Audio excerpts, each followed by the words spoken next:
সেদ্ধ হয়ে গেছে। এর মধ্যে আমি সামান্য পরিমাণ মতো নুন দিয়েছি, একটু রসুন কুচি দিয়েছি। আমি এর মধ্যে দিয়ে দেবো একটা কাঁচা লঙ্কা কুচি, এতে স্বাদটা ভালো হয়।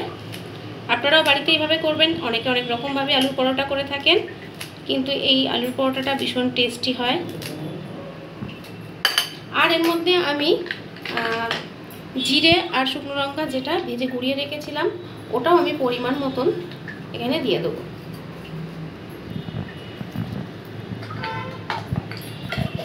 এবার এটাকে আমি মিশ্রণটিকে ভালোভাবে মেখে নিচ্ছি। তো পুরটা আমার রেডি থাকলে কি হবে, আমরা শুধু জাস্ট ময়দা মাখাই আছে। আমরা এখনও চাইলে পুরটা কিন্তু ভরে রাখতে পারি, বা আমরা যখন খাবো তখন জাস্ট যেরকম আমরা পরোটা বানিয়ে থাকি সেইভাবে আমরা ময়দার মধ্যে গোল গোল করে মধ্যিখানটা ফাঁক করে পুরটাকে ভেতরে দিয়ে আমরা জাস্ট বেলবো আর গরম গরম ভাজবো। তাহলে হয়ে যাবে আমাদের আলুর পরোটা রেডি।